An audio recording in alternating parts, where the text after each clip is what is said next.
Let's start learning. Now, here's what I'll recommend you start doing. I recommend get a nice, clean, new sheet of paper out and make it your Trig Identities cheat sheet.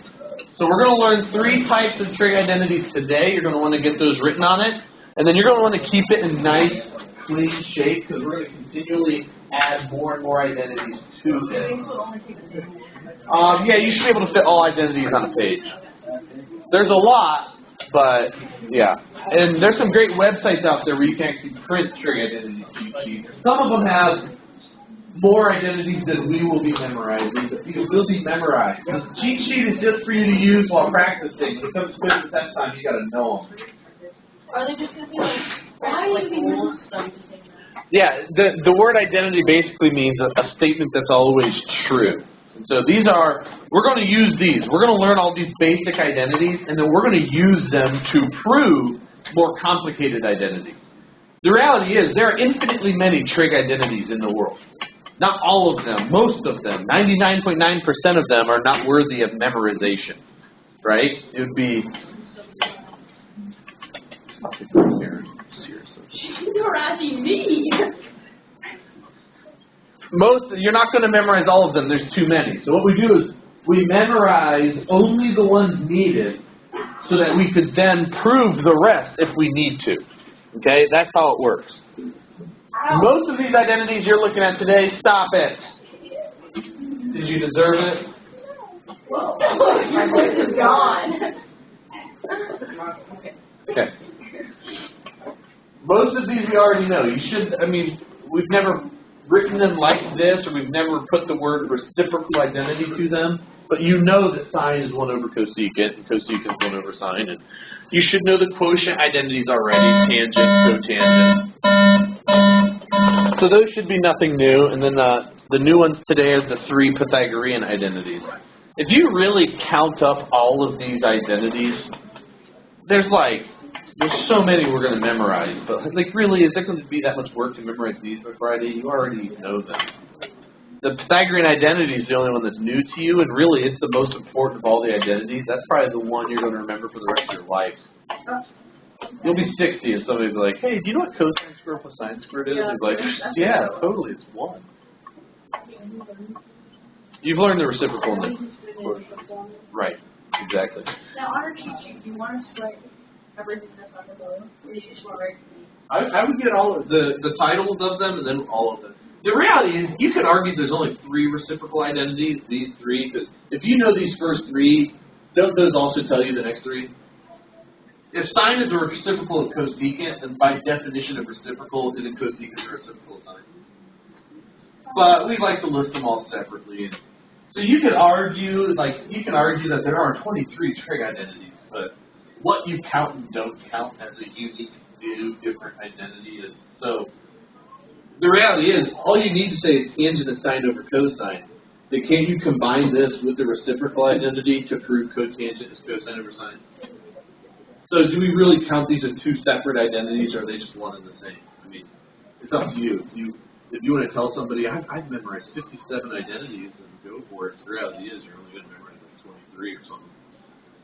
And then the Pythagorean identity, sine squared plus cosine squared equals 1. And I've gone most of my life only memorizing that one and creating these 2 from memory in my mind whenever I need them.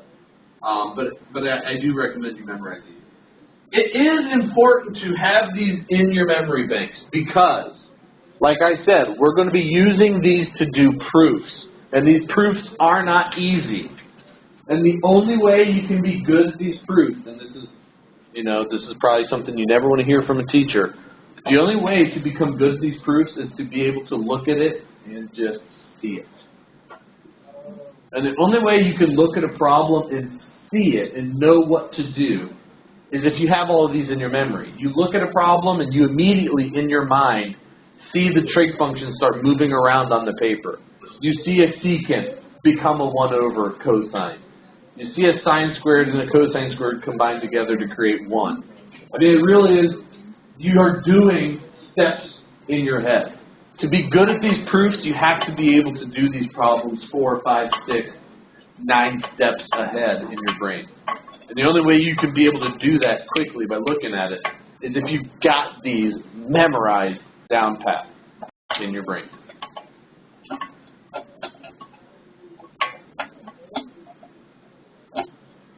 Okay? So you got your 6 reciprocal identities, your 2 quotient identities, your 3 Pythagorean identities, which we'll prove those real quick. Those are pretty simple to prove. What theorem do you think we're going to use to prove the Pythagorean identities? Right, the Pythagorean theorem. And then we'll have a bunch more to learn slowly, the compound angle identities, the half angle identities, double angle identities, cofunction identities, all kinds. Some great cheat sheets. You probably got them on the front cover of your textbook, actually, along with the unit circle and stuff like that. Let's prove these Pythagorean identities. Let's say, let's draw a right triangle. Let's call this angle here theta. Let's call the hypotenuse 1.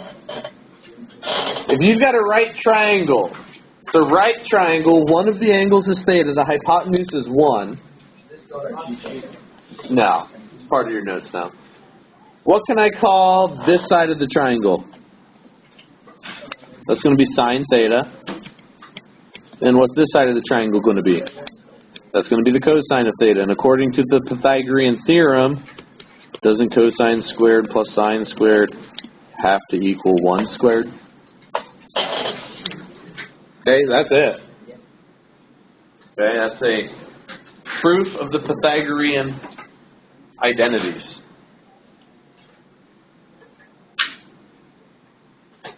Okay? You know, we could draw a 30, 60, 90 triangle, and we know that this is going to be 1/2, and this is radical 3 over 2, and this is radical 2 over 2. No, this is 1. Oops. According to the Pythagorean theorem, the square root of 3/2 squared plus 1/2 squared should equal 1. Is that true? Does 3/4 plus 1/4 equal 1? Yes. Cosine squared plus sine squared. Now, the angle has to be the same. Whatever angle you're plugging into cosine, you plug the same angle into sine. And when we write cosine squared like this, what are we squaring? The angle being inputted into the sine function, or whatever number a sine is outputting? Yeah, we're squaring the output. So if 30 goes in, you know, radical 3 over 2 comes out, and that's the angle we are actually squaring.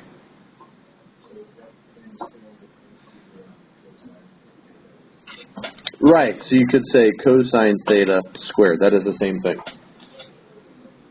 Correct. Which is funny because when we write a -1 there, those are not the same. Weird, right?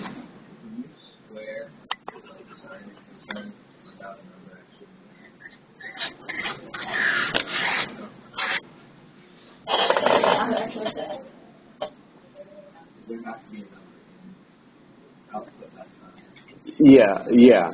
I mean, cosine's it's a function. It's outputting a number. And without an input, the thing doesn't make sense anyway, right? If I say sine plus 7 equals 9, that makes absolutely no sense, right? Sine is a function. It has to have an input in order for it to be able to output something, and it is the output. When you see a sine, you should be thinking the number it is outputting. And without an input written in there, makes no sense. Yeah, good stuff. Okay, so this Pythagorean identity makes sense, right? This is a Pythagorean theorem. A squared plus leg squared equals hypotenuse squared.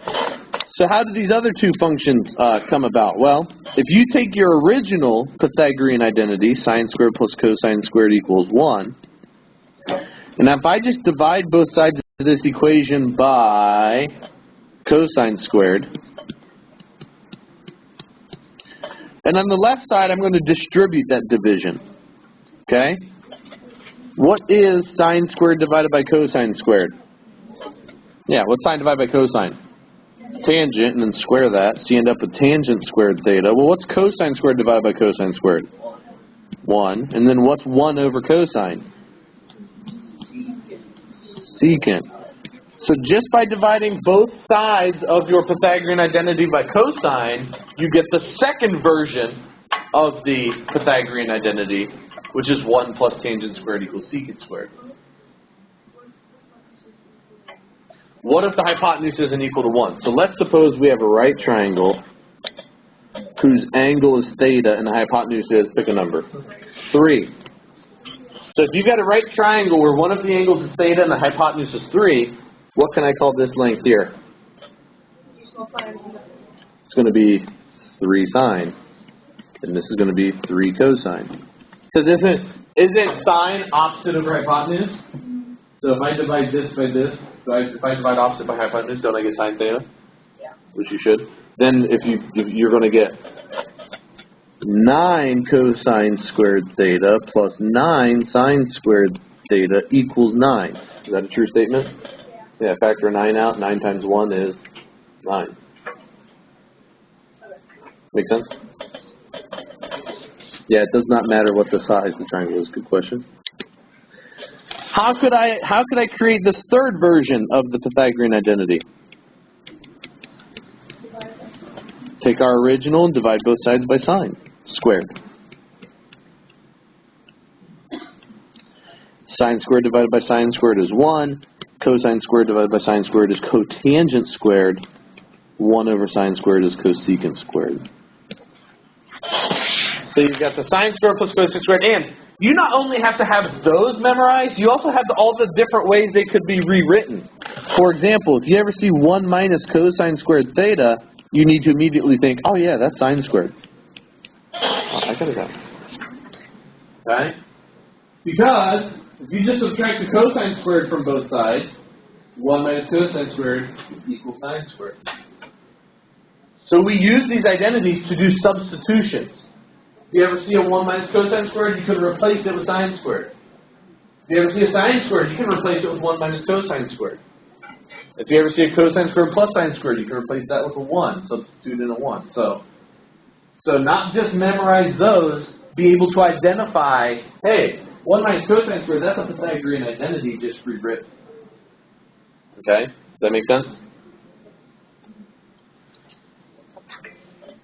Okay, any questions about these 4, 5, 6, 7, 8, arguably 9 identities?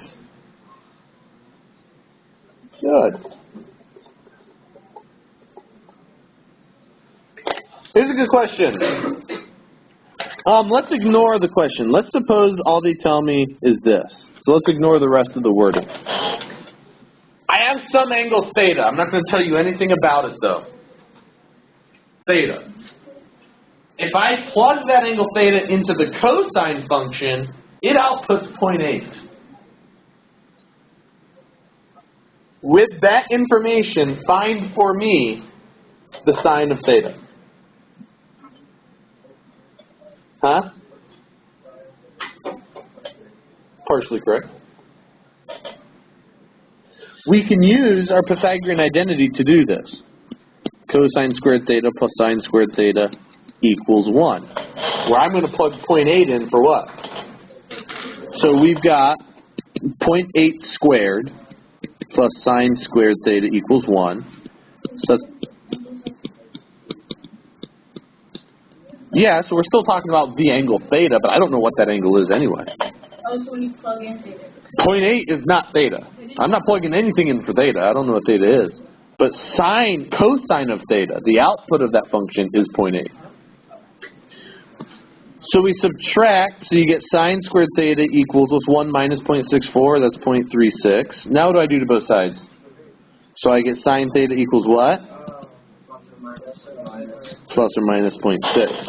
So does that make sense? If cosine of an angle is 0.8, sine of that same angle is either positive 0.6 or negative 0.6?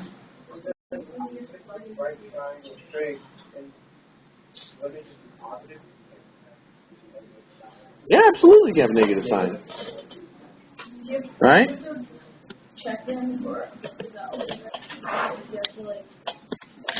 Well, we have to pay attention to what the question is saying. Now, I told you to ignore the other words, but there is information provided that tells us which one of those is correct. But I want to ignore that for now, so we'll get back to that later. Cosine is an x-coordinate. So where are all of the angles, where are all of the points on this circle that have an x-coordinate of 0.8? We're talking this or this.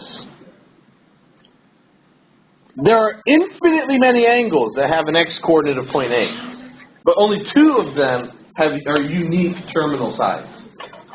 So there's the infinitely many angles that have a terminal side here, and all of the infinitely many angles that have a terminal side there as well. Well, guess what the y-coordinate of this point here is? That's your positive 0.6. Guess what the y-coordinate of this point right here is? Negative 0.6. So you should get plus or minus. If all you know about an angle is its cosine, there should be 2 different angles that have that cosine of 0.8, but they have different signs. Does that make sense? Now let's read the rest of the question. What wording in the question actually tells me which one of these our angle theta is specifically talking about? It tells us that it's an acute angle, which means it's in quadrant what? 1. Okay? And so the answer has to be positive 0.6.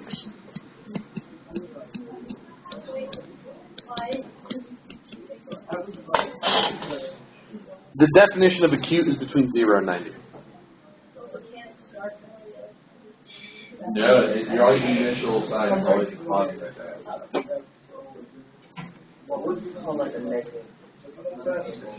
Now, that's a great question, because we only have words, technically there are words, there's acute is 0 to 90, obtuse is 90 to 180. There's also something, I believe, called a reflex angle, which I think is 180 to 270, or is it 180 to 370? We don't actually say words like acute, obtuse. Lots of times they'll say, hey, I've got this angle theta, and the cosine of theta is negative 0.5, and theta is between 180 and 270. They'll actually tell you 180 is between, or theta is between pi and 3 pi halves. So you just got to pay attention to that. Now this question actually said acute. Sometimes they'll say between 0 and pi halves. So no matter what, there should be some sort of information provided that tells you specifically what quadrant are we talking. Because a positive cosine, that could be quadrant 1 or quadrant 4. A negative cosine could be quadrant 2 or quadrant 3. A positive sine could be quadrant 1 or 2. And so that's why maybe knowing a little bit about this guy right here, have we talked about this?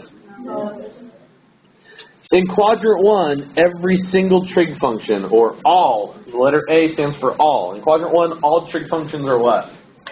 Positive. In quadrant 2, only what trig function is positive? Sine is the only trig function that's positive in quadrant 2. Well, in cosecant. That's reciprocal. In quadrant 3, tangent is the only trig function that's positive, named cotangent. And in quadrant 4, cosine and secant is the only trig function that's positive. So if I have cosine theta equals 0.8, it's either quadrant 1 or 4. If sine of theta equals negative 0.6, these are either quadrant 3 or 4. Okay? So when they give you a trig function, that is not narrowing it down. They have to usually provide more information in order to make sure that there's not multiple solutions to the problem. There's a lot of mnemonics for memorizing this. I've heard America's Smartest Trig class. I've heard all students take calculus. I've also seen a textbook that calls this All Silly Turtles Crawl. And there's a little picture of a turtle crawling around. Right? Well, I have to remember the steps. Oh. Yeah, you could memorize out of order, but remember this is quadrant 1, 2, 3, 4, so it would be best if you do ASPC as the I order. didn't realize what they stood for. All I have The letter A means all trig functions are positive here. It's what trig function is positive in that quadrant. Sine's positive here, the rest are negative. Tangent's positive here, the rest are negative.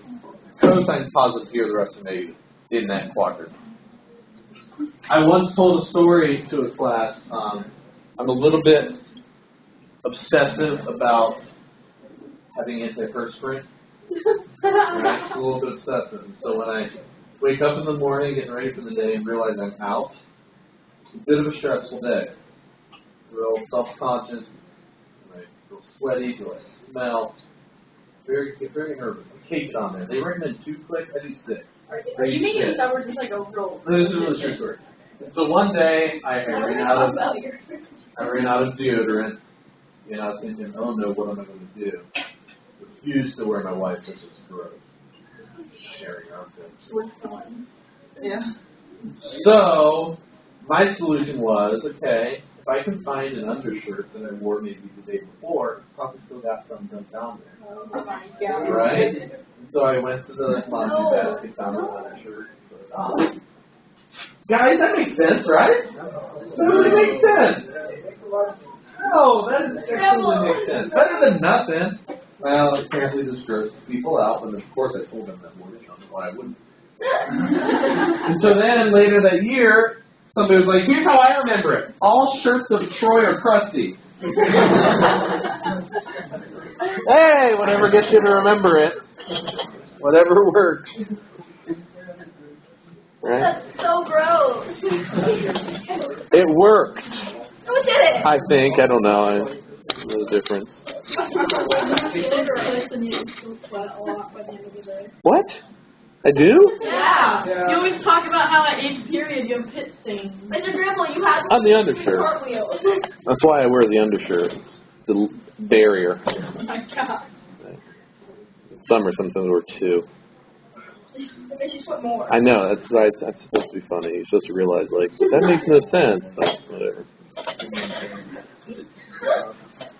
All right, now that I've grossed everybody out and embarrassed myself. So does that make sense? How you can use? Does it make sense how you can use these identities? If I know what cosine theta is, I have no way of knowing what theta is. Agreed? No way of knowing what theta is. But by knowing what cosine theta is, I can still find out what sine theta is. That's a huge, huge skill. Very important thing to be able to do. Okay? I now know that sine is a positive 0.6 because it's acute. And cosine is positive 0.8. How can I now find tangent? Just divide them. Tangent is sine divided by cosine. So I can do positive 0.6 divided by positive 0.8, and I get a nice 3/4 or 0.75. And now that I know for sure, because they told me I'm in quadrant 1, I also know that that has to be positive as well. Okay? Find out what the actual angle is. We could use an inverse trig function. We'd have to use technology though. I have no way. 0.8, if it's not a number on our unit circle, is 0.8, which is the decimal. What is 0.8 as a fraction? 4/5? Is 4/5 one of the x coordinates of a point on the unit circle? No. Then we would need to have technology to figure it out. Okay? Now, that is one method of doing a problem like this. Okay, using trig identities. This is not actually my preferred method for doing a problem like this. If I were given a problem like this, they tell me cosine is 0.8, I immediately draw some axes, and I say, well, that's either here or here. And then I read, oh, they're actually telling me it's acute. And I go ahead and draw the reference triangle for this. And it turns out my angle theta and my reference angle are actually the same thing. Okay? And we'll talk about more what a reference angle is. So if I know cosine theta is 0.8, how can I label this triangle? I could call this 0.8 and call this 1. Or I could call this 4 and call this 5. Does it matter as long as when you divide them you get 0.8? Doesn't matter. Right. I can use the Pythagorean theorem. A squared plus b squared equals c squared to figure out that this is 3. And now I can just look at that and say sine is opposite over hypotenuse, and there's 0.6 that way. You notice we still use the Pythagorean theorem, instead of using the Pythagorean identity. It's the same math. It's just a different way of approaching it. But now I can look at this triangle and say, oh, tangent opposite over adjacent 0.75. I think that's a better way. I can see all 6 trig functions without having to set up these algebraic equations. Now, how would you use that method? What if I told you sine of some angle theta is a negative 3/7? Sine is a negative 3/7. What quadrant is my terminal side in? Either 3 or 4. So pick one. 3. So what if I tell you sine theta is negative 3/7 and theta is in quadrant 3? Then what I would do is I would draw a quadrant 3 triangle, which quadrant 3 triangles look like this. Now the reality is, this right here is my angle theta, but I'm actually going to use this angle here, which is not theta, but I call it my reference angle. I'm going to label this side negative 3, this 7. Pythagorean tells me that this is the square root of 43, whatever that is. No, it's not. Square root of 40, which is also known as 2 radical 10. Hypotenuse is never negative. Okay? So I'm actually going to be referring to this triangle, which is an acute angle, but I manually make sure I get the positives and negatives right. We call this a reference angle. Your reference angle is always going to be acute, but you draw a right triangle that has a reference angle in it to actually refer Wait, to. why is the 2 square root of 10 so negative? It is negative, I'm sorry. It is negative, because it's left. It absolutely should be negative. So now you can answer questions. What's the cosine of theta? Negative 2 radical 10 over 7. All right, do your homework.